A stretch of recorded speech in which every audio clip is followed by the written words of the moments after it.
नमस्कार दोस्तों, आप सबका स्वागत है। सामाजिक विज्ञान का ऑब्जेक्टिव क्लास 10th यह सभी प्रश्न बिहार बोर्ड मैट्रिक फाइनल परीक्षा में बार बार पूछे गए हैं।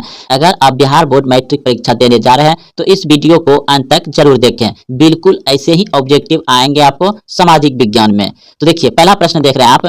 भारत में सबसे अधिक विस्तार किस मिट्टी का है? भारत में सबसे अधिक विस्तार किस मिट्टी का है, यानी भारत में सबसे ज्यादा कौन सी मिट्टी है? ऑप्शन ए जलोढ़ मिट्टी, ऑप्शन बी काली मिट्टी, ऑप्शन सी लेटराइट मिट्टी, ऑप्शन डी वनीय मिट्टी। तो ऑप्शन नंबर ए बिल्कुल सही है। भारत में सबसे अधिक विस्तार मिट्टी है जलोढ़ मिट्टी। ऑप्शन नंबर ए सही है, जलोढ़ मिट्टी। प्रश्न है, पुरानी जलोढ़ मिट्टी को क्या कहा जाता है? पुरानी जलोढ़ मिट्टी को क्या कहा जाता है? भांगर मिट्टी कहा जाता है। ऑप्शन नंबर ए सही है, भांगर। अगला प्रश्न देखिए, जलोढ़ मिट्टी में कौन सा तत्व प्रचुर मात्रा में पाया जाता है? जलोढ़ मिट्टी में कौन सा तत्व प्रचुर मात्रा में पाया जाता है, यानी कि सबसे ज्यादा पाया जाता है? Option A potash, option B phosphorus, option C nitrogen, option D जिम्बा। तो जलोढ़ मिट्टी में कौन सा तत्व प्रचुर मात्रा में पाया जाता है? तो पोटास। ऑप्शन नंबर ए सही है, पोटास। भारत की सबसे उपजाऊ मिट्टी है। भारत की सबसे उपजाऊ मिट्टी है, यानी भारत में सबसे ज्यादा किस मिट्टी में फसल उपजाऊ होता है, खेती होता है? तो वाजिब सी बात है, जो भारत में सबसे ज्यादा मिट्टी पाया जाता है जलोढ़ मिट्टी। ऑप्शन नंबर बी सही है, जलोढ़ मिट्टी में सबसे ज्यादा उपजाऊ होता है, यानी जलोढ़ मिट्टी सबसे ज्यादा उपजाऊ मिट्टी है भारत में। अगला प्रश्न देखिए, काली मिट्टी उपयुक्त है।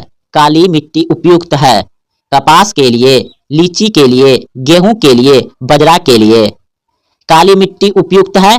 ऑप्शन ए बिल्कुल सही है, कपास के लिए। काली मिट्टी किस लिए उपयुक्त है? कपास की खेती के लिए। ऑप्शन नंबर ए सही है। इनमें से किस राज्य में काली मृदा पाई जाती है? इनमें से किस राज्य में काली मिट्टी पाई जाती है? ऑप्शन ए जम्मू और Kashmir, option B Jharkhand, option C Rajasthan, option D Maharashtra. तो इनमें से किस राज्य में काली मृदा पाई जाती है, काली मिट्टी? तो महाराष्ट्र में। ऑप्शन नंबर डी सही है, महाराष्ट्र में। काली मिट्टी का दूसरा नाम क्या है? काली मिट्टी का दूसरा नाम क्या है? ऑप्शन ए बलुआई मिट्टी, ऑप्शन बी रेगुर मृदा, ऑप्शन सी लाल मृदा, ऑप्शन डी पर्वतीय मृदा। काली मिट्टी का दूसरा नाम है रेगुर मृदा। ऑप्शन नंबर बी सही है, रेगुर मृदा। लेटेराइट मृदा का रंग होता है। लेटेराइट मृदा का रंग होता है। ऑप्शन ए पीला, ऑप्शन बी लाल, ऑप्शन सी काला, ऑप्शन डी भूरा। लेटेराइट मृदा का रंग होता है लाल। ऑप्शन नंबर 20 सही है, लाल होता है। लेटेराइट मृदा का रंग होता है लाल। लेटेराइट मिट्टी का रंग कैसा होता है? लाल। ऑप्शन नंबर 20 सही है। मरुस्थलीय मृदा का विस्तार निम्न में से कहां है? यानी मरुस्थलीय यानी रेगिस्तान। मरुस्थलीय यानी रेगिस्तान मृदा का विस्तार निम्न में से कहां है? Option A Uttar Pradesh, option B Rajasthan, option C Karnataka, option D Maharashtra. मरुस्थलीय मृदा का विस्तार राजस्थान में है। ऑप्शन नंबर 20 सही है, राजस्थान। राजस्थान में थार मरुस्थल है, जो कि मरुस्थलीय मृदा भी कहा जाता है। ऑप्शन नंबर 20 सही है, थार मरुस्थल है राजस्थान में, इसलिए वहां मरुस्थलीय मृदा का विस्तार है। ऑप्शन नंबर 20 सही है। मृदा का विस्तार निम्न में से कहां है, यानी सबसे ज्यादा मृदा का विस्तार कहां है? तो उत्तर प्रदेश। ऑप्शन नंबर ए सही है। भारत में चारागाह के अंतर्गत कितनी भूमि है? भारत में चारागाह यानी कि चारा पशुओं को चारा उड़क खिलाने के लिए कितना प्रतिशत भूमि है? तो ऑप्शन नंबर ए बिल्कुल सही है, 4.71%। पंजाब में भूमि नमीकरण का मुख्य कारण है। पंजाब में भूमि नमीकरण का मुख्य कारण है अधिक सिंचाई। ऑप्शन नंबर डी सही है, अधिक सिंचाई।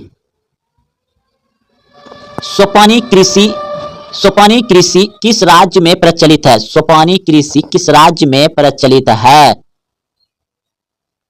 उत्तराखंड में। ऑप्शन नंबर डी सही है, उत्तराखंड में सोपानी कृषि प्रचलित है।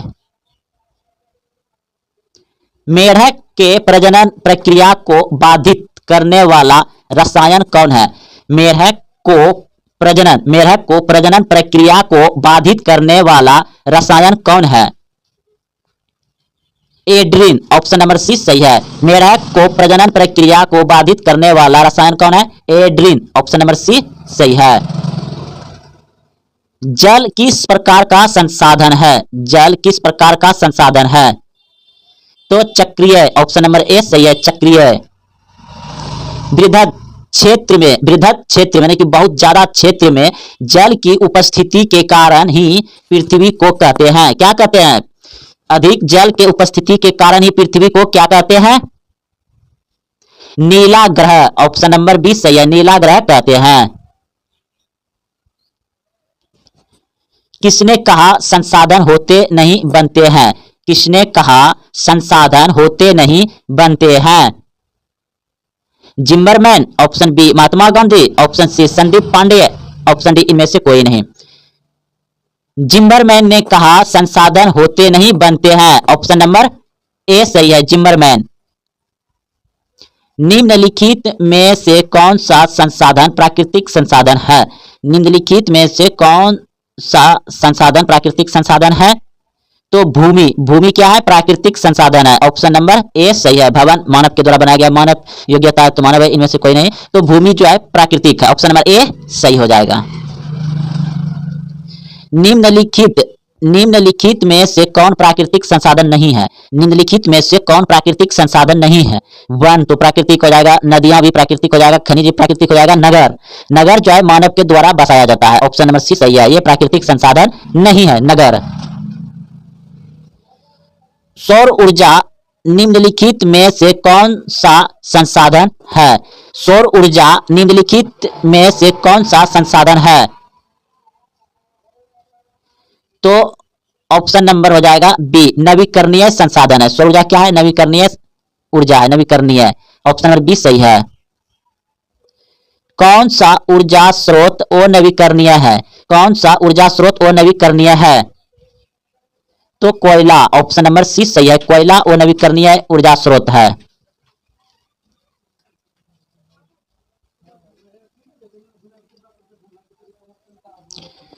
यूरेनियम का प्रमुख उत्पादक केंद्र है। यूरेनियम का प्रमुख उत्पादक केंद्र है।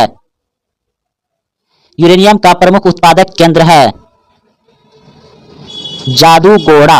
ऑप्शन नंबर डी सही है, जादूगोड़ा। ये झारखंड में पड़ता है। निम्नलिखित में कौन खनिज केरल तट पर बालू के रूप में मिलता है? निम्नलिखित में कौन सा खनिज केरल तट पर बालू के रूप में मिलता है? थियोरियम। ऑप्शन नंबर सी सही है, केरल के तट पर मिलता है थियोरियम बालू के रूप में। तारा परमाणु ऊर्जा केंद्र है। तारा परमाणु ऊर्जा केंद्र है महाराष्ट्र में। ऑप्शन नंबर डी सही है, महाराष्ट्र में। तारापुर परमाणु ऊर्जा केंद्र कहां है? महाराष्ट्र में। ऑप्शन नंबर डी सही है। भारत का पहला परमाणु ऊर्जा केंद्र कहां स्थित है? भारत का पहला परमाणु ऊर्जा केंद्र कहां स्थित है? तारापुर में। ऑप्शन नंबर ए सही है, भारत का पहला परमाणु ऊर्जा केंद्र कहां स्थित है? तारापुर में। तारापुर कहां है? महाराष्ट्र में। एशिया का सबसे बड़ा परमाणु विद्युत गृह है। एशिया का सबसे बड़ा परमाणु विद्युत गृह है तो तारापुर। तारापुर कहां है? महाराष्ट्र में। ताप विद्युत केंद्र का उदाहरण है। ताप विद्युत केंद्र का उदाहरण है बरौनी। ऑप्शन नंबर 20 सही है, बरौनी। भारत के किस राज्य में सौर ऊर्जा के विकास की सर्वाधिक संभावनाएं हैं? भारत के किस राज्य में सौर ऊर्जा के विकास की सर्वाधिक संभावनाएं हैं? राजस्थान। ऑप्शन नंबर सी सही है, राजस्थान में भारत के राज्य में सर्वाधिक ऊर्जा विकास की सर्वाधिक संभावनाएं हैं राजस्थान में।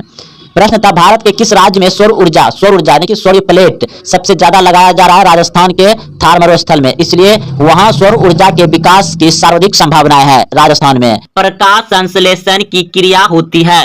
प्रकाश संश्लेषण की क्रिया होती है? आपके सामने 4 ऑप्शन है। अगर आप पहले से जान रहे हैं तो कमेंट में उत्तर जरूर दें। तो प्रकाश संश्लेषण की क्रिया होती है, प्रकाश संश्लेषण की क्रिया हरे पौधे में होती है, हरे पौधे में। तो ऑप्शन नंबर सी बिल्कुल सही है। प्रकाश संश्लेषण की क्रिया कहां होती है? हरे पौधे में। ऑप्शन नंबर सी सही है। अगला प्रश्न है आपका 2 नंबर, ग्लूकोज के एक अणु में ऑक्सीजन के कितने परमाणु होते हैं? ग्लूकोज के एक अणु में ऑक्सीजन के कितने परमाणु होते हैं? यह प्रश्न भी आप देख रहे हैं कि 2019 में पूछे गए हैं। तो इस प्रश्न का उत्तर हो जाएगा आपका ऑप्शन नंबर बी बिल्कुल सही है, 6 होते हैं। ग्लूकोज के एक अणु में ऑक्सीजन के 6 अणु होते हैं और ग्लूकोज का सूत्र क्या होता है? C6H12 और O6, C6H12O6 होता है ग्लूकोज का रासायनिक सूत्र। तो चलिए दोस्तों, तो यहां आप देख रहे हैं कि ऑक्सीजन का कितना होता है? 6। अब अगला प्रश्न है किस खाद्य पदार्थ से हमें उचित मात्रा में आयोडीन प्राप्त हो सकता है? किस खाद्य पदार्थ से हमें उचित मात्रा में आयोडीन प्राप्त हो सकता है? ऑप्शन ए चीनी, ऑप्शन बी चावल, ऑप्शन सी नमक, ऑप्शन डी इनमें से कोई नहीं। तो इस प्रश्न का उत्तर आप सभी अच्छे से समझ गए होंगे, क्योंकि नमक से उचित मात्रा में हमें आयोडीन मिलता है। तो ऑप्शन नंबर सी बिल्कुल सही है, नमक से हमें उचित मात्रा में आयोडीन प्राप्त होता है। अगला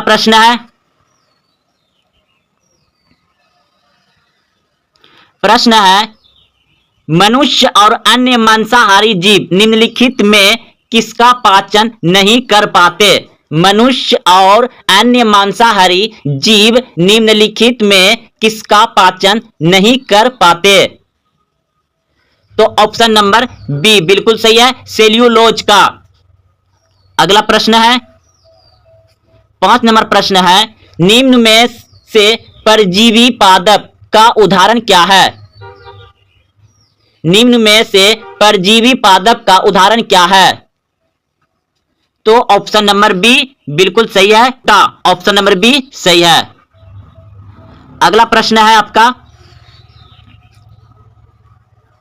मनुष्य के मुख गुहा में कितने जोड़े लार ग्रंथियां पाई जाती हैं? मनुष्य के मुख गुहा में कितने जोड़े लार ग्रंथियां पाई जाती है? मनुष्य के मुख से 3 जोड़े लाल ग्रंथियां पाई जाती है। तो ऑप्शन नंबर सी हो जाएगा, सी 3 जोड़े पाई जाती है। अगला प्रश्न है दांत की सबसे ऊपरी परत है, दांत की सबसे ऊपरी परत है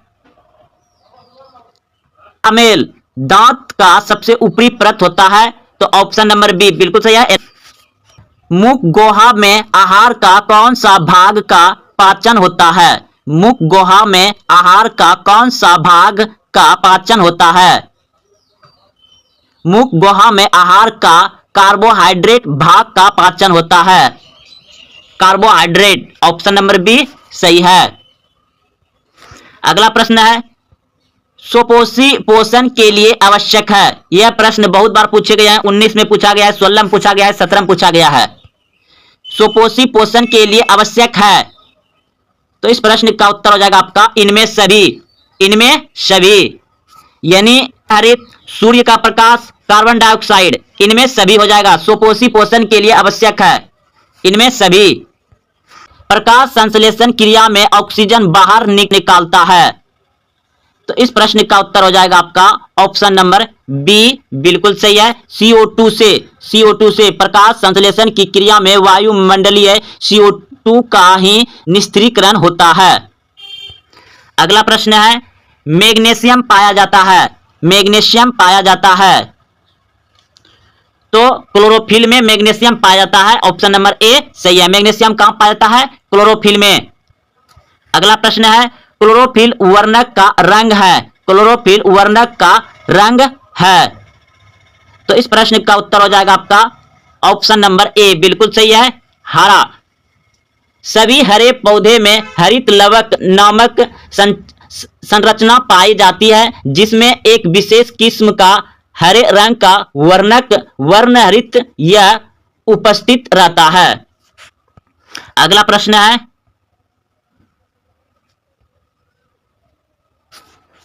है, कवक में पोषण की कौन सी विधि है? कवक में पोषण की कौन सी विधि है?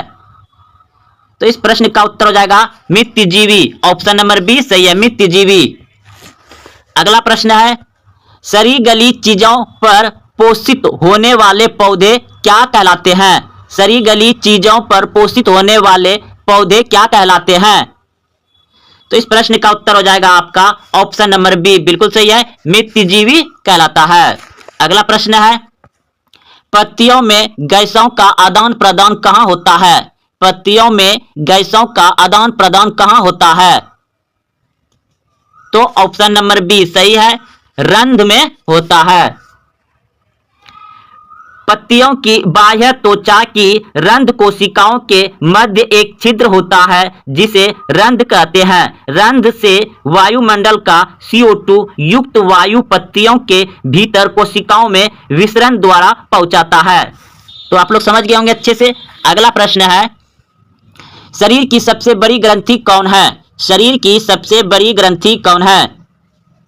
तो यकृत। ऑप्शन नंबर सी सही है। शरीर की सबसे बड़ी ग्रंथि कौन है? यकृत। यह शरीर की सबसे बड़ी ग्रंथि है जो पित्त का स्राव करता है, वह जटिल वसा का विखंडन करता है, यकृत। अगला प्रश्न है, प्रकाश संश्लेषी अंगक इनमें से कौन है? प्रकाश संश्लेषी अंग इनमें से कौन है? तो इस प्रश्न का उत्तर हो जाएगा आपका ऑप्शन नंबर सी है, हरित लवक। प्रकाश संश्लेषी अंगक इनमें से कौन है? तो हरित लवक। ऑप्शन नंबर सी सही है। अगला प्रश्न है, प्रकाश संश्लेषण की इकाई है। प्रकाश संश्लेषण की इकाई है, तो ऑप्शन नंबर सी सही है, क्लोरोफिल अणु। क्लोरोफिल अणु प्रकाश संश्लेषण की इकाई है, क्लोरोफिल अणु। अगला प्रश्न है, जैव प्रक्रम के अंतर्गत कौन आता है? जैव प्रक्रम के अंतर्गत कौन आता है? तो इनमें सभी आएगा, इनमें सभी। ऑप्शन नंबर डी सही है, इनमें सभी। अगला प्रश्न है, निम्न में कौन पोषण की विधि है? निम्न में कौन पोषण की विधि है? तो ऑप्शन नंबर डी बिल्कुल सही है, ए और सी। ए और सी, सुपोषण और परपोषण। तो दोस्तों यह सभी प्रश्न बहुत महत्वपूर्ण है, क्योंकि यह ऐसे ही बिल्कुल प्रश्न आपको बिहार बोर्ड मैट्रिक परीक्षा विज्ञान में पूछे जाएंगे। तो मिलते हैं अगले वीडियो में। आज के लिए यहीं तक 20 प्रश्न था और कल 21 प्रश्न से शुरू करेंगे पार्ट 2 में। धन्यवाद। पटना में गोलघर किस उद्देश्य से बनाया गया था? पटना में गोलघर किस उद्देश्य से बनाया गया था? ऑप्शन ए सैनिक रखने के लिए, ऑप्शन बी अस्त्र शस्त्र रखने के लिए, ऑप्शन सी अनाज रखने के लिए, ऑप्शन डी पूजा करने के लिए। अगर आप पहले से जान रहे हैं तो कमेंट में उत्तर जरूर बताएं। तो इस प्रश्न का उत्तर अगर आप सी सोचे थे तो बिल्कुल सही सोचे हैं, अनाज रखने के लिए पटना में गोलघर बनाए थे। अगला प्रश्न है, गोलघर का निर्माण कब हुआ? गोलघर का निर्माण कब हुआ? आपके सामने ऑप्शन है। अगर आप ऑप्शन सी सोच रहे थे, बिल्कुल सही सोचे हैं, 1786 ईस्वी में पटना में गोलघर का निर्माण हुआ था, 1786 ईस्वी में। अगला प्रश्न है, गोलघर कहाँ है? तो पटना में है। ऑप्शन नंबर बी सही है। अगला प्रश्न है, सबसे बड़ा पशु मेला का आयोजन किया जाता है? सबसे बड़ा पशु मेला का आयोजन किया जाता है। ऑप्शन ए सोनपुर में, ऑप्शन बी हाजीपुर में, ऑप्शन सी बक्सर में, ऑप्शन डी भागलपुर में। तो बताइए सबसे बड़ा पशु का मेला कहाँ लगता है? तो दोस्तों ऑप्शन नंबर ए बिल्कुल सही है, सोनपुर में लगता है, जो कि विश्व का सबसे बड़ा पशुओं का मेला कहाँ लगता है? सोनपुर बिहार में। अगला प्रश्न है, निम्न में कौन सा जलप्रपात नवादा जिले में अवस्थित है? तो आपके सामने ऑप्शन है, तो इस प्रश्न का उत्तर हो जाएगा ऑप्शन नंबर ए बिल्कुल सही है। दोस्तों अगर आप नए आए हैं तो चैनल को सब्सक्राइब करें और अपने दोस्तों में शेयर करें। बिल्कुल ऐसे ही प्रश्न आपको हूबहू बिहार बोर्ड मैट्रिक परीक्षा सामाजिक विज्ञान में मिलेंगे। तो अगला प्रश्न है आपका,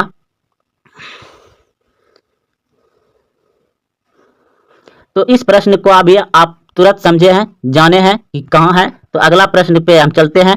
प्रश्न है, भारत का सर्वाधिक काजू उत्पादक राज्य है। भारत का सर्वाधिक काजू उत्पादक राज्य कौन सा है? Option A Tamil Nadu, option B Karnataka, option C Andhra Pradesh, option D Kerala. तो सबसे ज्यादा काजू का उत्पादन होता है केरल में। ऑप्शन नंबर डी सही है। अगला प्रश्न है, भारत के किस क्षेत्र में गरम मसालों की खेती की जाती है? भारत के किस क्षेत्र में गरम मसालों की खेती की जाती है? ऑप्शन ए उत्तरी क्षेत्र में, ऑप्शन बी पश्चिमी क्षेत्र में, ऑप्शन सी दक्षिणी क्षेत्र में, ऑप्शन डी पूर्वी क्षेत्र में।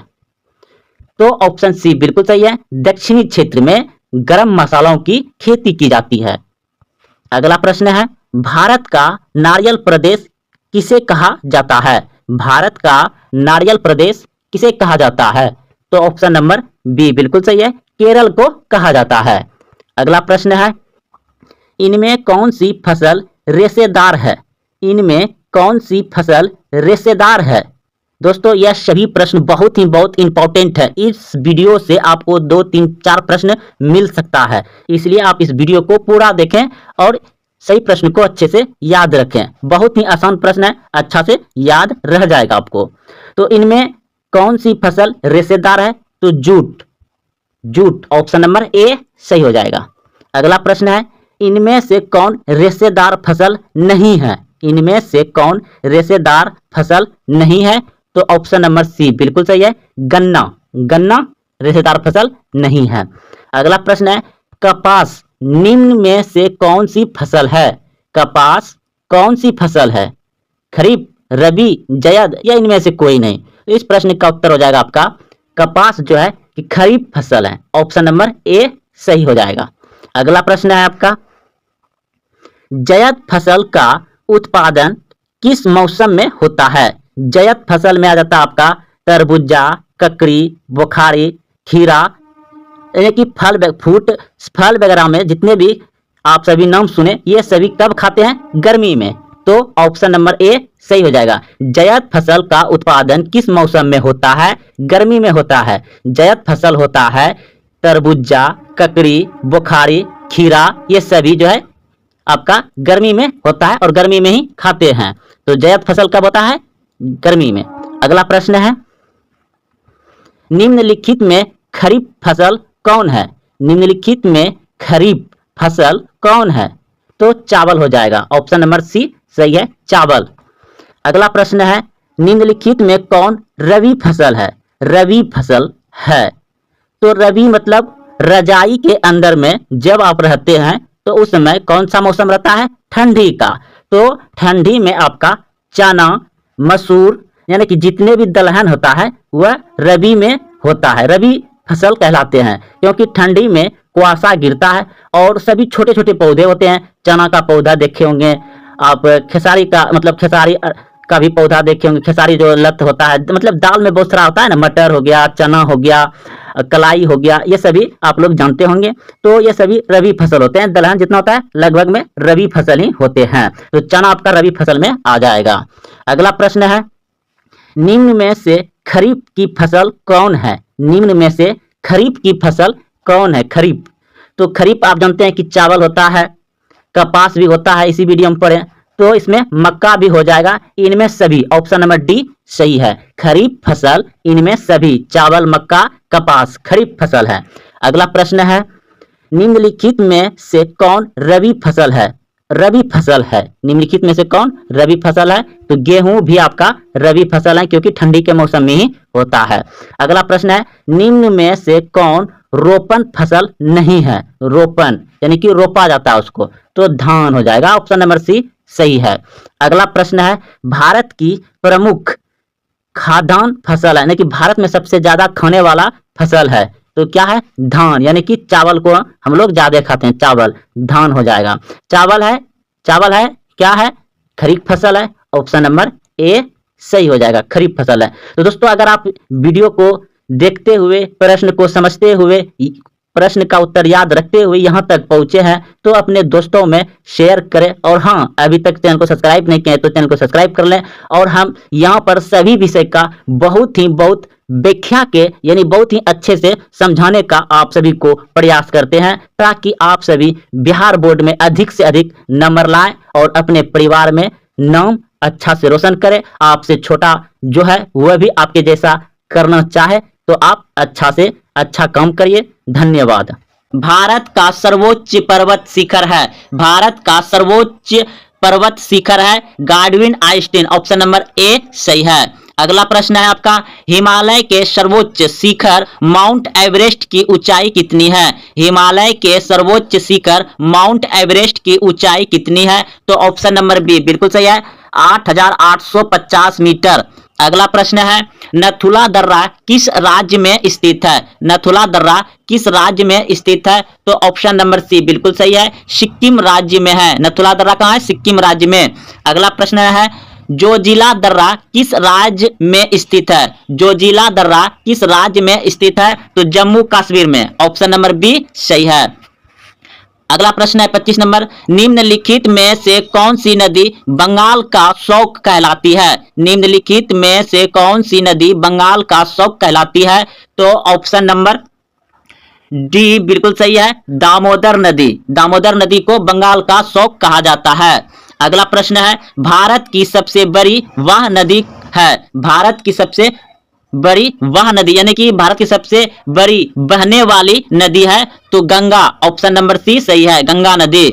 अगला प्रश्न है, निम्नलिखित में से कौन सा शहर गंगा नदी के तट पर स्थित नहीं है? निम्नलिखित में से कौन सा शहर गंगा नदी के तट पर स्थित नहीं है? तो ऑप्शन नंबर डी बिल्कुल सही है, दिल्ली। दिल्ली जो है कि गंगा नदी पर नहीं है, कानपुर गंगा नदी पर है, पटना गंगा नदी पर है, वाराणसी गंगा नदी पर है, दिल्ली यमुना नदी पर है।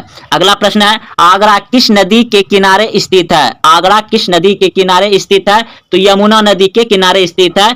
ऑप्शन नंबर सी सही है। अगला प्रश्न है 29 नंबर प्रश्न है, सूरत किस नदी के तट पर स्थित है? सूरत किस नदी के तट पर स्थित है? तो ताप्ती नदी पर। ऑप्शन नंबर बी सही है। अगला प्रश्न है, जमशेदपुर किस नदी के तट पर स्थित है? जमशेदपुर किस नदी के तट पर स्थित है? तो गोमती नदी पर। ऑप्शन नंबर ए बिल्कुल सही है, गोमती नदी पर। अगला प्रश्न है आपका, नासिक किस नदी के तट पर स्थित है? नासिक किस नदी के तट पर स्थित है? तो गोदावरी नदी पर। गोदावरी नदी पर नासिक स्थित है। अगला प्रश्न है, भारत का सबसे ऊंचा बांध कौन सा है? भारत का सबसे ऊंचा बांध है टेहरी बांध। ऑप्शन नंबर डी सही है, टेहरी बांध भारत का सबसे ऊंचा बांध है।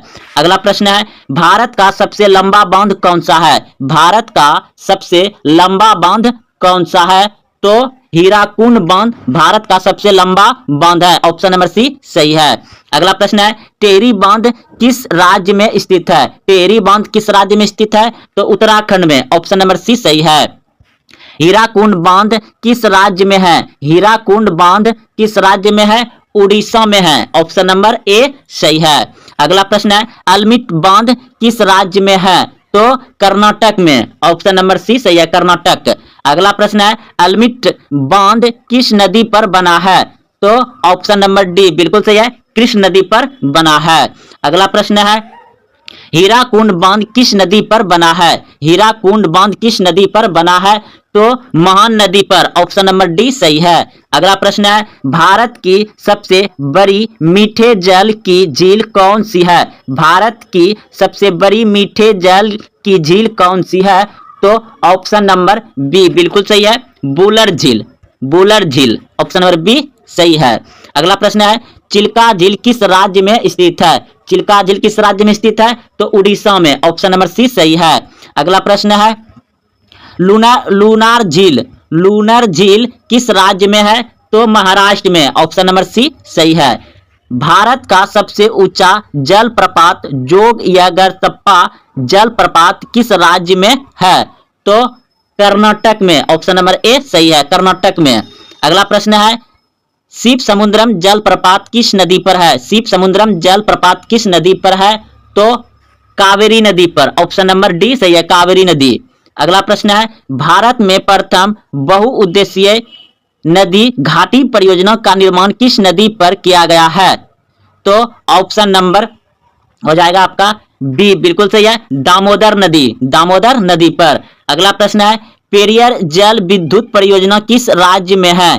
पेरियर जल विद्युत परियोजना किस राज्य में है? तो केरल में, केरल में। पेरियर जल विद्युत परियोजना किस राज्य में है? केरल में।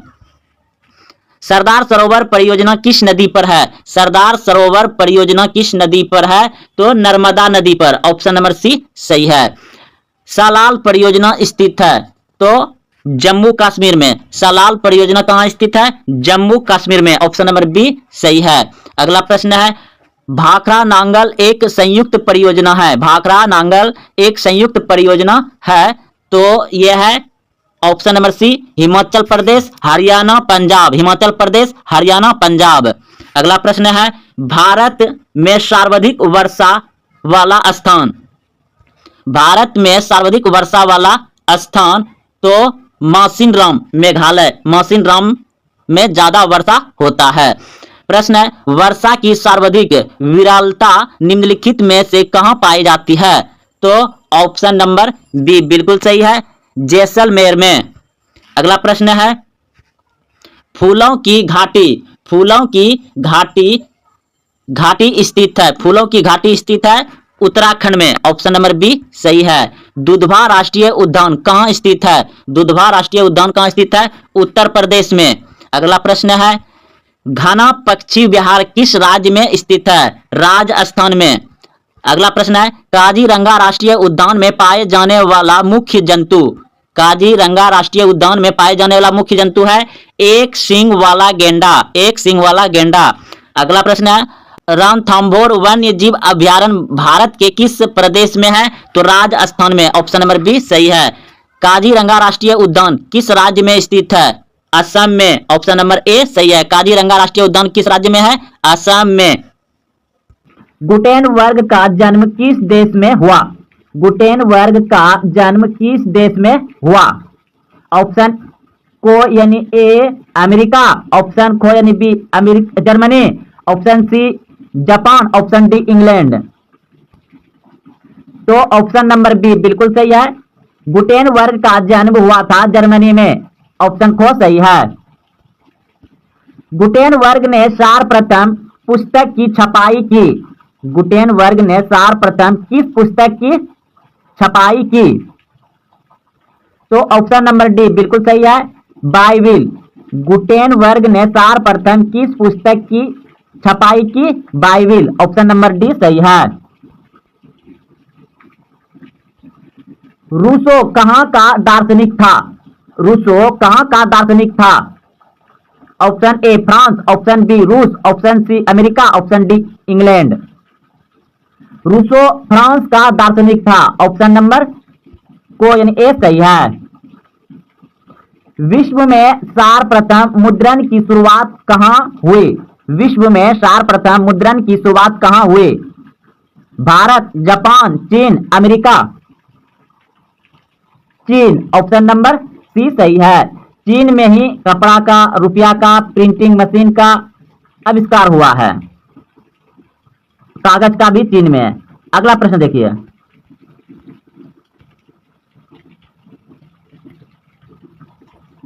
बोल्शेविक क्रांति कब हुई? बोल्शेविक क्रांति कब हुई? बोल्शेविक क्रांति हुआ था नवंबर 1917। ऑप्शन नंबर खो यानी बी सही है, 1917। बोल्शेविक क्रांति कब हुई थी? नवंबर 1917। ऑप्शन नंबर बी सही है, नवंबर 1917 में बोल्शेविक क्रांति हुई थी। अगला प्रश्न देखिए, लाल सेना का गठन किसने किया था? लाल सेना का गठन किसने किया था? ट्रोत्स्की ने किया था। ऑप्शन नंबर सी सही है। लेनिन की मृत्यु कब हुई? लेनिन की मृत्यु कब हुई? 1924। ऑप्शन नंबर डी सही है। लेनिन की मृत्यु कब हुई थी? 1924 ईस्वी में। ऑप्शन नंबर डी सही है।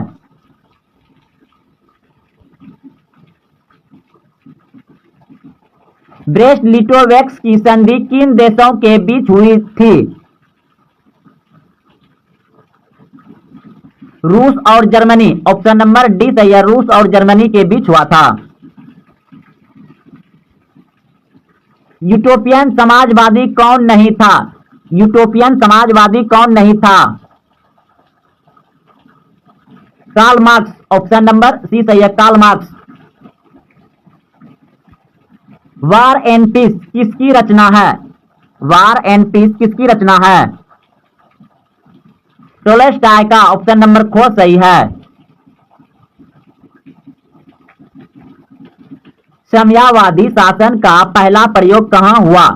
साम्यवादी शासन का पहला प्रयोग कहां हुआ?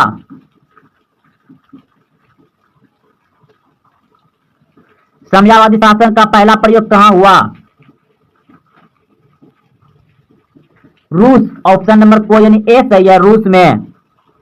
रूस में कृषक दास प्रथा का अंत कब हुआ? रूस में कृषक दास प्रथा का अंत कब हुआ? 1861 ईस्वी में। ऑप्शन नंबर को सही है, 1861 ईस्वी में। रूस में जार का अर्थ होता है रूस का सम्राट। हुआ आंदोलन किस प्रकृति का था? हुआ आंदोलन किस प्रकृति का था?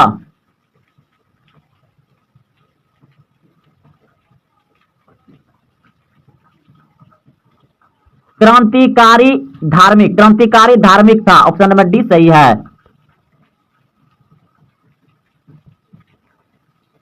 हिंद चीन क्षेत्र में कौन से देश आते हैं? हिंद चीन क्षेत्र में कौन से देश आते हैं? हिंद चीन क्षेत्र में कौन से देश आते हैं?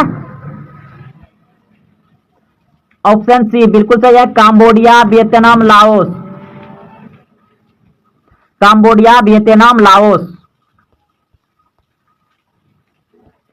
अंकोर वाट का मंदिर कहां स्थित है? अंकोर वाट का मंदिर कहां स्थित है? अंकोर वाट का मंदिर कहां स्थित है? काम्बोडिया। ऑप्शन नंबर डी सही है, काम्बोडिया। हिंद चीन पहुंचने वाले प्रथम व्यापारी कौन थे? हिंद चीन पहुंचने वाले प्रथम व्यापारी कौन थे?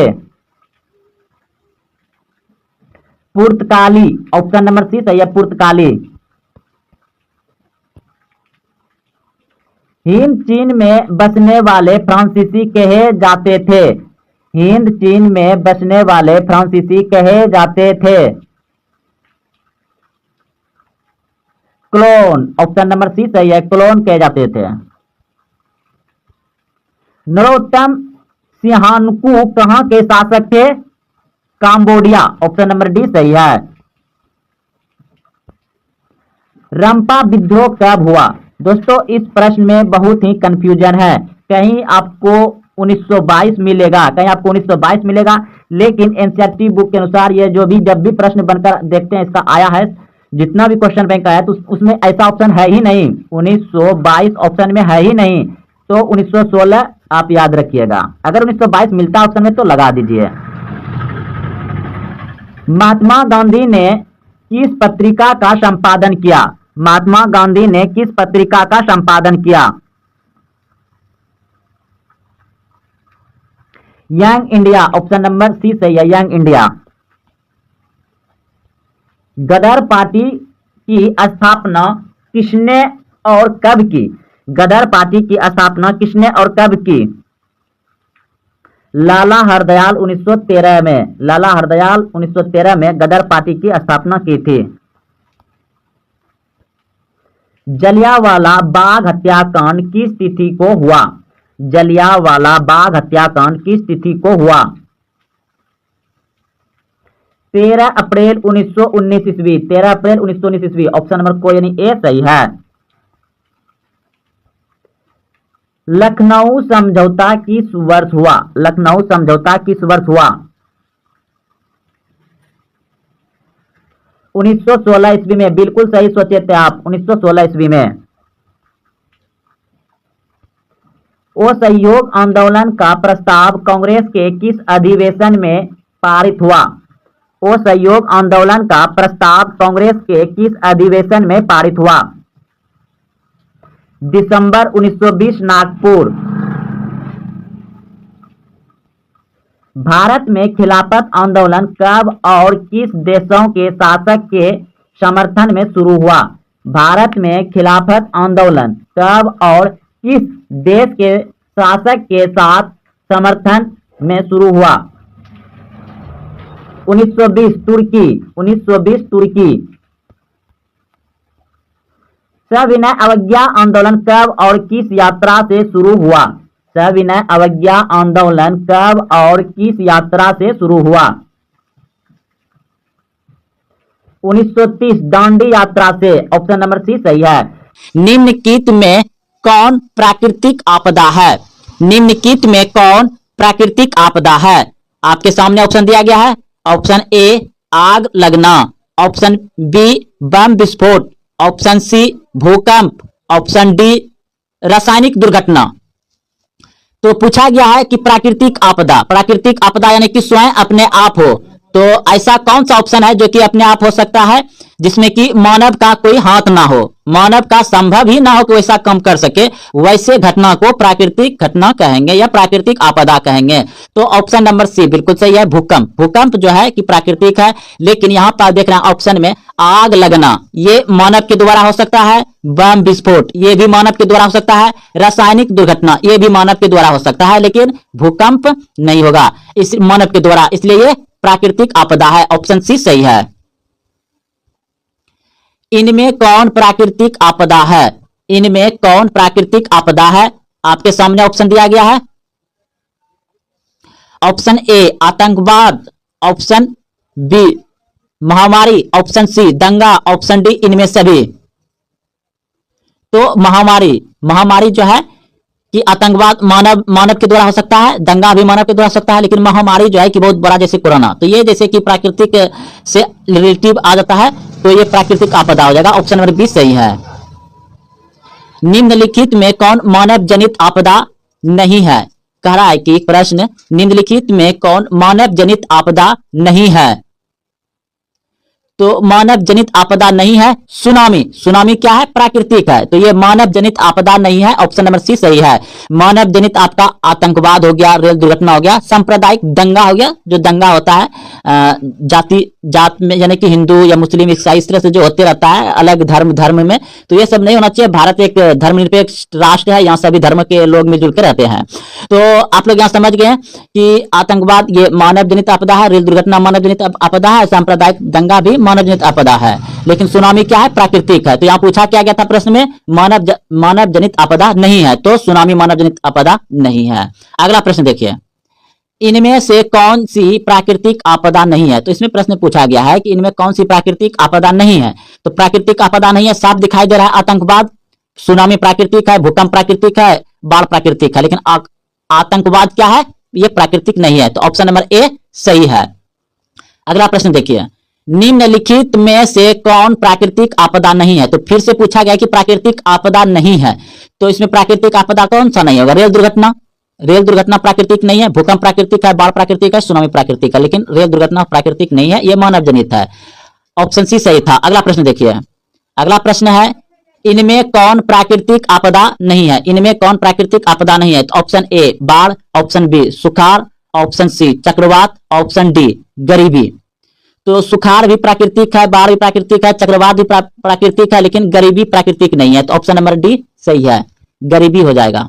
अगला प्रश्न देखिए, निम्न में से कौन मानव जनित आपदा है? इस बार प्रश्न में पूछा गया है कि इनमें से कौन मानव जनित आपदा है। तो ऑप्शन ए दिया गया है सांप्रदायिक दंगे, ऑप्शन बी दिया गया है आतंकवाद, ऑप्शन सी दिया गया है रेल दुर्घटना, ऑप्शन डी दिया गया है इनमें से कोई नहीं। तो निम्न में से कौन मानव जनित आपदा नहीं है? तो ऑप्शन नंबर हो जाएगा आपका डी, बिल्कुल सही है। मानव जनित आपदा ही सब दिया गया है, तो इसलिए इसमें कोई नहीं होगा। ऑप्शन नंबर डी सही है। अगला प्रश्न देखिए, निम्न में से कौन मानव जनित आपदा है? इस बार पूछा कि मानव जनित आपदा है, तो इनमें सभ्य मानव जनित आपदा है, क्योंकि सांप्रदायिक दंगा और आतंकवाद दोनों आ गया, तो ये तीनों भी आ सकता है। ऑप्शन नंबर डी सही है। जैसे कोरोना जैसे हल्ला हुआ था कि चीन के वायरस को मतलब वैज्ञानिक ने बना करके छोड़ दिया था, तो वैसे ही ये आ जाता है, लेकिन ये आ जाएगा प्राकृतिक में। लेकिन जब यहाँ दो प्रश्न का दो ऑप्शन मिल रहा है तो तीसरा भी साथ में लेके साथ पे ले जाना है, तो इनमें सभी हो जाएगा। ऑप्शन नंबर डी सही है। अगला प्रश्न देखिए, इनमें कौन मानव जनित आपदा है? इनमें कौन मानव जनित आपदा है? तो उपयुक्त सभी मानव जनित ही आपदा है। सांप्रदायिक दंगा और आतंकवाद, रेल दुर्घटना, ये सभी मानव जनित ही आपदा है। अगला प्रश्न देखिए, मानव जनित आपदा है, तो इसमें मानव जनित आपदा क्या है? आतंकवाद है, साफ दिखाई दे रहा है। बाकी तीनों क्या है? प्राकृतिक है। चलिए अगला प्रश्न देखिए, प्रश्न है भोपाल गैस त्रासदी किस प्रकार का आपदा थी? भोपाल गैस त्रासदी किस प्रकार का आपदा थी? तो ये एक कंपनी था और कंपनी में बहुत सारे मजदूर काम कर रहे थे, तो किसी न किसी मशीन तो उसमें किसी न किसी मतलब जो है कि मानव के द्वारा ही गलती हुआ था, तो इसलिए आ जाएगा क्या? और मानव ने ही मशीन फैक्ट्री कारखाना बैठाया था, तो मानव के द्वारा हो जाएगा, यानी मानव जनित आपदा था। भोपाल गैस त्रासदी जो हुआ था वो मानव जनित था। ऑप्शन नंबर ए सही है। अगला प्रश्न देखिए, प्रश्न है कितने प्रतिशत कम वर्षा होने पर किसी क्षेत्र को सूखा घोषित कर दिया जाता है? कितने प्रतिशत कम वर्षा होने पर किसी क्षेत्र को सूखा घोषित कर दिया जाता है? तो 75% कम होगा बरसात, तो उसे सूखा क्षेत्र घोषित कर दिया जाएगा। ऑप्शन नंबर सी सही है। अगला प्रश्न देखिए, प्रश्न है बहुत ही अच्छे, और ये प्रश्न बिहार बोर्ड मैट्रिक परीक्षा सामाजिक विज्ञान में बहुत बार पूछे गए और पूछे जाते हैं। तो प्रश्न है आंकोर वाट के मंदिर का निर्माण किस शासक के द्वारा करवाया गया? आंकोर वाट के मंदिर का निर्माण किस शासक के द्वारा करवाया गया? तो ऑप्शन नंबर ए बिल्कुल सही है। अगर आप पहले से जान रहे हो तो कमेंट में जरूर इसका उत्तर दीजिएगा। सूर्यवर्मन द्वितीय द्वारा, सूर्यवर्मन द्वितीय द्वारा आंकोर वाट के मंदिर का निर्माण करवाया गया था। ऑप्शन नंबर ए सही है। अगला प्रश्न देखिए, आंकोर वाट का मंदिर कहां स्थित है? आंकोर वाट का मंदिर कहां स्थित है? तो आप सभी जानते हैं कि काम्बोडिया में है। ऑप्शन नंबर डी सही है, काम्बोडिया में। अगला प्रश्न देखिए, प्रश्न है हिंद चीन में कौन से देश सम्मिलित नहीं था? हिंद चीन में कौन से देश सम्मिलित नहीं था? तो चीन, ऑप्शन नंबर सी बिल्कुल सही है। चीन देश सम्मिलित नहीं था, वियतनाम था, लाओस था, कंबोडिया था। हिंद चीन में कौन से देश सम्मिलित नहीं था? तो चीन नहीं था। इस तरह से भी ऑब्जेक्टिव पूछा जाएगा आपको, और आपको यही प्रश्न बिल्कुल इस तरह से भी पूछा जा सकता है। देखिए, हिंद चीन क्षेत्र में कौन से देश आते हैं? हिंद चीन क्षेत्र में कौन से देश आते हैं? तो ऑप्शन नंबर सी बिल्कुल सही है। अभी तुरंत देखे हैं, Cambodia, Vietnam, Laos. Option number C सही है। अगला प्रश्न देखिए, आंकोर वाट में किस हिंदू देवता का मंदिर है? आंकोर वाट में किस हिंदू देवता का मंदिर है? तो विष्णु। ऑप्शन नंबर ए सही है, विष्णु। अगला प्रश्न देखिए, बंगाल विभाजन 1911 ईस्वी में किसने रद्द किया? बंगाल विभाजन 1911 ईस्वी में किसने रद्द किया? तो ऑप्शन नंबर ए बिल्कुल, बंगाल विभाजन किसने रद्द किया? तो ऑप्शन नंबर डी बिल्कुल सही है, लॉर्ड हार्डिंज ने, लॉर्ड हार्डिंज ने किया था। ऑप्शन नंबर डी सही है। अगला प्रश्न देखिए, फूट डालो और राज करो की नीति किसने अपनाई? फूट डालो और राज करो की नीति किसने अपनाई? अंग्रेजों ने। ऑप्शन नंबर ए सही है। फटाफट दोस्तों क्वेश्चन का प्रैक्टिस करते चलिए, सामाजिक विज्ञान का। अगला प्रश्न देखिए, सिपाही विद्रोह कब हुआ था? सिपाही विद्रोह कब हुआ था? तो 1857 ईस्वी में। ऑप्शन नंबर बी सही, 1857 ईस्वी में। बंगाल का विभाजन कब हुआ? बंगाल का विभाजन कब हुआ? तो बंगाल का विभाजन हुआ था 1905 ईस्वी में। ऑप्शन नंबर सी सही है, 1905 ईस्वी में। गांधी जी ने साबरमती आश्रम की स्थापना किस वर्ष की? गांधी जी ने साबरमती आश्रम की स्थापना किस वर्ष की? तो 1915 में। ऑप्शन नंबर सी सही है, 1915। गदर पार्टी की स्थापना किसने और कब की? गदर पार्टी की स्थापना किसने और कब की? तो लाला हरदयाल 1913 ईस्वी में। लाला हरदयाल 1913 ईस्वी में। अगला प्रश्न देखिए, भारत में सबसे अधिक विस्तार किस मिट्टी का है? भारत में सबसे अधिक विस्तार किस मिट्टी का है? यानी भारत में सबसे ज्यादा कौन सी मिट्टी है? ऑप्शन ए जलोढ़ मिट्टी, ऑप्शन बी काली मिट्टी, ऑप्शन सी लेटराइट मिट्टी, ऑप्शन डी वनीय मिट्टी। तो ऑप्शन नंबर ए बिल्कुल सही है। भारत में सबसे अधिक विस्तार मिट्टी है जलोढ़ मिट्टी। ऑप्शन नंबर ए सही है, जलोढ़ मिट्टी। प्रश्न है, पुरानी जलोढ़ मिट्टी को क्या कहा जाता है? पुरानी जलोढ़ मिट्टी को क्या कहा जाता है? भांगर मिट्टी कहा जाता है। ऑप्शन नंबर ए सही है, भांगर। अगला प्रश्न देखिए, जलोढ़ मिट्टी में कौन सा तत्व प्रचुर मात्रा में पाया जाता है? जलोढ़ मिट्टी में कौन सा तत्व प्रचुर मात्रा में पाया जाता है, यानी कि सबसे ज्यादा पाया जाता है? Option A potash, option B phosphorus, option C nitrogen, option D जिम्बा। तो जलोढ़ मिट्टी में कौन सा तत्व प्रचुर मात्रा में पाया जाता है? तो पोटास, ऑप्शन नंबर ए सही है, पोटास। भारत की सबसे उपजाऊ मिट्टी है, भारत की सबसे उपजाऊ मिट्टी है, यानी भारत में सबसे ज्यादा किस मिट्टी में फसल उपजाऊ होता है, खेती होता है? तो वाजिब सी बात है, जो भारत में सबसे ज्यादा मिट्टी पाया जाता है जलोढ़ मिट्टी, ऑप्शन नंबर बी सही है। जलोढ़ मिट्टी में सबसे ज्यादा उपजाऊ होता है, यानी जलोढ़ मिट्टी सबसे ज्यादा उपजाऊ मिट्टी है भारत में। अगला प्रश्न देखिए, काली मिट्टी उपयुक्त है, काली मिट्टी उपयुक्त है कपास के लिए, लीची के लिए, गेहूं के लिए, बजरा के लिए? काली मिट्टी उपयुक्त है, ऑप्शन ए बिल्कुल सही है, कपास के लिए। काली मिट्टी किस लिए उपयुक्त है? कपास की खेती के लिए, ऑप्शन नंबर ए सही है। इनमें से किस राज्य में काली मृदा पाई जाती है? इनमें से किस राज्य में काली मिट्टी पाई जाती है? ऑप्शन ए जम्मू और Kashmir, option B Jharkhand, option C Rajasthan, option D Maharashtra. तो इनमें से किस राज्य में काली मृदा पाई जाती है, काली मिट्टी? तो महाराष्ट्र में, ऑप्शन नंबर डी सही है, महाराष्ट्र में। काली मिट्टी का दूसरा नाम क्या है? काली मिट्टी का दूसरा नाम क्या है? ऑप्शन ए बलुआई मिट्टी, ऑप्शन बी रेगुर मृदा, ऑप्शन सी लाल मृदा, ऑप्शन डी पर्वतीय मृदा। काली मिट्टी का दूसरा नाम है रेगुर मृदा, ऑप्शन नंबर बी सही है, रेगुर मृदा। लेटेराइट मृदा का रंग होता है, लेटेराइट मृदा का रंग होता है, ऑप्शन ए पीला, ऑप्शन बी लाल, ऑप्शन सी काला, ऑप्शन डी भूरा। लेटेराइट मृदा का रंग होता है लाल, ऑप्शन नंबर 20 सही है, लाल होता है। लेटेराइट मृदा का रंग होता है लाल, लेटेराइट मिट्टी का रंग कैसा होता है? लाल, ऑप्शन नंबर 20 सही है। मरुस्थलीय मृदा का विस्तार निम्न में से कहां है? यानी मरुस्थलीय, मरुस्थलीय यानी रेगिस्तान, मरुस्थलीय यानी रेगिस्तान मृदा का विस्तार निम्न में से कहां है? Option A Uttar Pradesh, option B Rajasthan, option C Karnataka, option D Maharashtra. मरुस्थलीय मृदा का विस्तार राजस्थान में है, ऑप्शन नंबर 20 सही है, राजस्थान। राजस्थान में थार मरुस्थल है, जो कि मरुस्थलीय मृदा भी कहा जाता है, ऑप्शन नंबर 20 सही है, थार मरुस्थल है राजस्थान में, इसलिए वहां मरुस्थलीय मृदा का विस्तार है, ऑप्शन नंबर 20 सही है। मृदा का विस्तार निम्न में से कहां है, यानी सबसे ज्यादा मृदा का विस्तार कहां है? तो उत्तर प्रदेश, ऑप्शन नंबर ए सही है। भारत में चारागाह के अंतर्गत कितनी भूमि है? भारत में चारागाह यानी कि चारा पशुओं को चारा उड़द खिलाने के लिए कितना प्रतिशत भूमि है?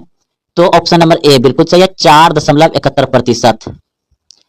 पंजाब में भूमि नमीकरण का मुख्य कारण है, पंजाब में भूमि नमीकरण का मुख्य कारण है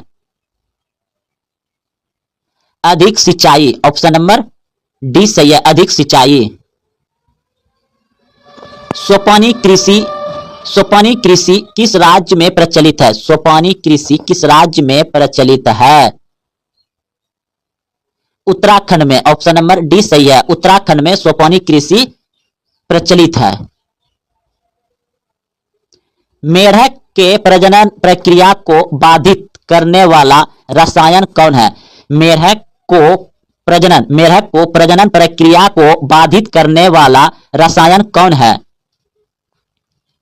एड्रीन, ऑप्शन नंबर सी सही है, मेढक को प्रजनन प्रक्रिया को बाधित करने वाला रसायन कौन है? एड्रीन, ऑप्शन नंबर सी सही है। जल किस प्रकार का संसाधन है? जल किस प्रकार का संसाधन है? तो चक्रीय, ऑप्शन नंबर ए सही है, चक्रीय। बृहद क्षेत्र में यानी कि बहुत ज्यादा क्षेत्र में जल की उपस्थिति के कारण ही पृथ्वी को कहते हैं, क्या कहते हैं? अधिक जल के उपस्थिति के कारण ही पृथ्वी को क्या कहते हैं? नीला ग्रह, ऑप्शन नंबर 20 सही है, नीला ग्रह कहते हैं। किसने कहा संसाधन होते नहीं बनते हैं? किसने कहा संसाधन होते नहीं बनते हैं? Zimmerman, option B Mahatma Gandhi, option C Sandeep Pandey, option D इनमें से कोई नहीं। जिम्बरमैन ने कहा संसाधन होते नहीं बनते हैं, ऑप्शन नंबर ए सही है, जिम्बरमैन। निम्नलिखित में से कौन सा संसाधन प्राकृतिक संसाधन है? निम्नलिखित में से कौन सा संसाधन प्राकृतिक संसाधन है? तो भूमि, भूमि क्या है? प्राकृतिक संसाधन है, ऑप्शन नंबर ए सही है। भवन मानव के द्वारा बनाया गया, मानव योग्यता है तो मानव है, इनमें से कोई नहीं, तो भूमि जो है प्राकृतिक है, ऑप्शन नंबर ए सही हो जाएगा। निम्नलिखित में से कौन प्राकृतिक संसाधन नहीं है? निम्नलिखित में से कौन प्राकृतिक संसाधन नहीं है? वन तो प्राकृतिक हो जाएगा, नदियां भी प्राकृतिक हो जाएगा, खनिज भी प्राकृतिक हो जाएगा, नगर जो है मानव के द्वारा बसाया जाता है, ऑप्शन नंबर सी सही है, ये प्राकृतिक संसाधन नहीं है नगर। सौर ऊर्जा निम्नलिखित में से कौन सा संसाधन है? सौर ऊर्जा निम्नलिखित में से कौन सा संसाधन है? तो ऑप्शन नंबर हो जाएगा बी, नवीकरणीय संसाधन है। सौर ऊर्जा क्या है? नवीकरणीय ऊर्जा है, नवीकरणीय, ऑप्शन नंबर बी सही है। कौन सा ऊर्जा स्रोत अनवीकरणीय है? कौन सा ऊर्जा स्रोत अनवीकरणीय है? तो कोयला, ऑप्शन नंबर सी सही है, कोयला अनवीकरणीय ऊर्जा स्रोत है।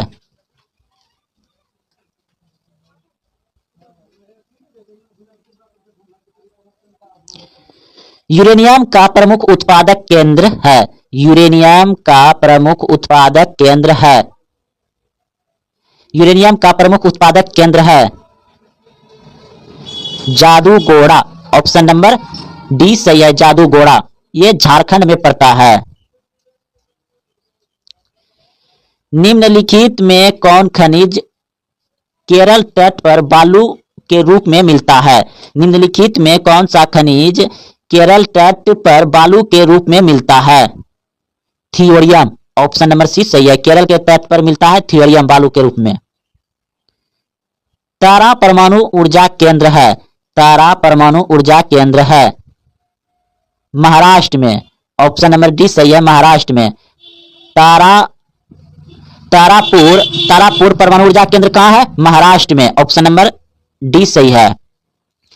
भारत का पहला परमाणु ऊर्जा केंद्र कहां स्थित है? भारत का पहला परमाणु ऊर्जा केंद्र कहां स्थित है? तारापुर में, ऑप्शन नंबर ए सही है, भारत का पहला परमाणु ऊर्जा केंद्र कहां स्थित है? तारापुर में। तारापुर कहां है? महाराष्ट्र में। एशिया का सबसे बड़ा परमाणु विद्युत गिरी है।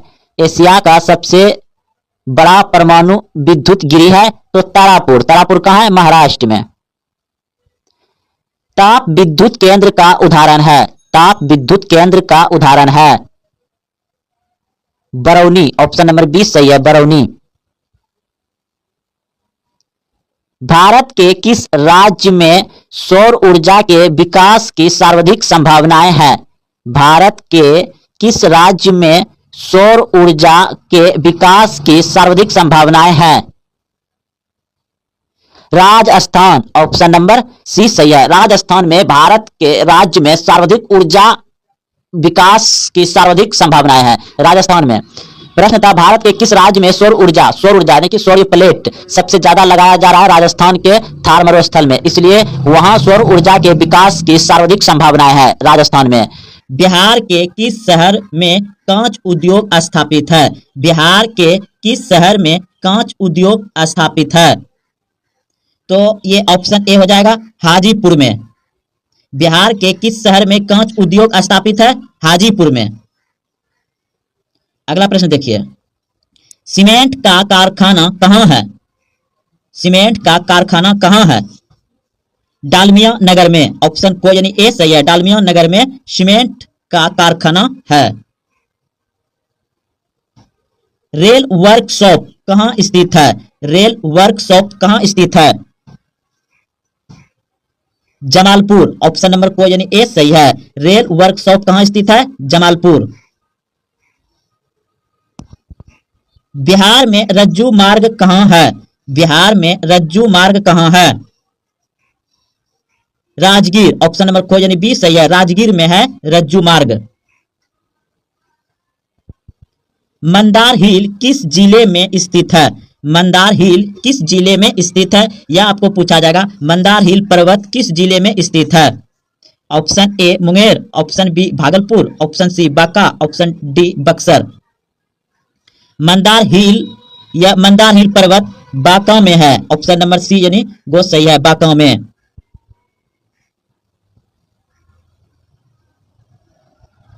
राष्ट्रीय पोत संस्थान पटना के किस घाट पर स्थित है? राष्ट्रीय पोत संस्थान पटना के किस घाट पर स्थित है? ऑप्शन को बिल्कुल सही है, महेंद्रू घाट, महेंद्रू घाट।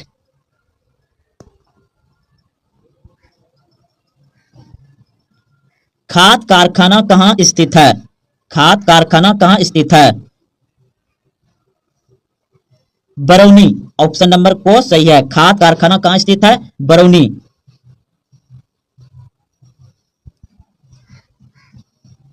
किस नगर में कलीन तैयार होता है?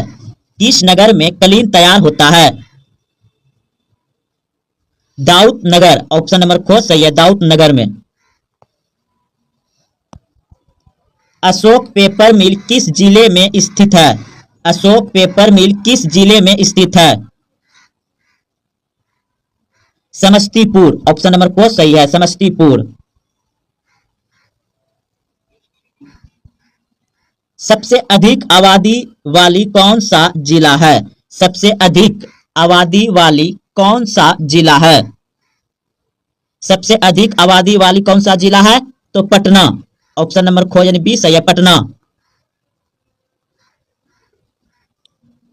सासाराम नगर का विकास हुआ था। सासाराम नगर का विकास हुआ था मध्य युग में, ऑप्शन नंबर को यानी ए सही है, मध्य युग में सासाराम नगर का विकास हुआ था।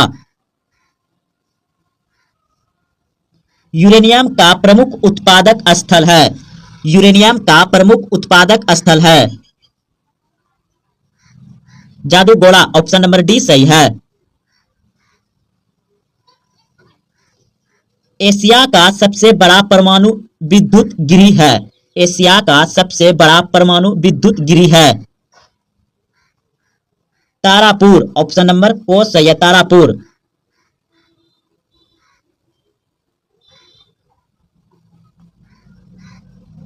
इनमें कौन सा जीव है जो केवल भारत में ही पाया जाता है? इनमें कौन सा जीव है जो केवल भारत में ही पाया जाता है? घड़ियाल, घड़ियाल जो है सिर्फ भारत में ही पाया जाता है, ऑप्शन नंबर को सही है, घड़ियाल। भारत का राष्ट्रीय पक्षी है। भारत का राष्ट्रीय पक्षी है, आप सभी जानते हैं, मयूर, ऑप्शन नंबर सी सही है। मैग्रोवास का सबसे अधिक विस्तार है। मैग्रोवास का सबसे अधिक विस्तार है सुंदरवन, ऑप्शन नंबर खो यानी बी सही है, सुंदरवन में। टेक्सोल का उपयोग होता है। टेक्सोल का उपयोग होता है कैंसर में, ऑप्शन नंबर सी सही है, कैंसर में टेक्सोल का उपयोग होता है। चरख का संबंध किस देश से था? चरख का संबंध किस देश से था? भारत, ऑप्शन नंबर सी सही है, भारत से। चरख का संबंध किस देश से था? भारत। भारत में कोयले का सर्वप्रमुख उत्पादक राज्य है। भारत में कोयले का सर्वप्रमुख उत्पादक राज्य है झारखंड, ऑप्शन नंबर को सही है, झारखंड। सर्वोत्तम कोयले का प्रकार कौन सा है? सर्वोत्तम कोयले का प्रकार कौन सा है? एंथ्रासाइट, ऑप्शन नंबर को सही है, एंथ्रासाइट। मुंबई हाय क्यों प्रसिद्ध है? मुंबई हाय क्यों प्रसिद्ध है? खनिज तेल हेतु, खनिज तेल हेतु, ऑप्शन नंबर सी सही है, खनिज तेल हेतु। किसका कथन है संसाधन होते नहीं बनते हैं? किसका कथन है संसाधन होते नहीं बनते हैं? जिमरमैन, ऑप्शन नंबर को यानी ए सही है, जिमरमैन। भारत का प्रथम तेल शोधक कारखाना कहाँ स्थित है? भारत का प्रथम तेल शोधक कारखाना कहाँ स्थित है? बरौनी। ऑप्शन नंबर ख सही है। प्राकृतिक गैस किस खनिज के साथ पाया जाता है? प्राकृतिक गैस किस खनिज के साथ पाया जाता है? पेट्रोलियम। ऑप्शन नंबर ख यानी बी सही है, पेट्रोलियम। भाखड़ा नांगल परियोजना किस नदी पर अवस्थित है? भाखड़ा नांगल परियोजना किस नदी पर अवस्थित है? सतलज। ऑप्शन नंबर सी सही है, सतलज। तो दोस्तों यह सभी प्रश्न बिहार बोर्ड मैट्रिक फाइनल परीक्षा सामाजिक विज्ञान में बार बार पूछे गए थे। अगर आप बिहार बोर्ड मैट्रिक परीक्षा 2025 में देने जा रहे हैं तो इन सभी प्रश्न को अच्छे से याद रखें, एक दो बार और वीडियो को देखें, क्योंकि बिल्कुल ऐसे ही ऑब्जेक्टिव आपको सामाजिक विज्ञान में पूछे जाएंगे। तो फिर मिलते हैं अगले वीडियो में। जय हिंद, जय भारत।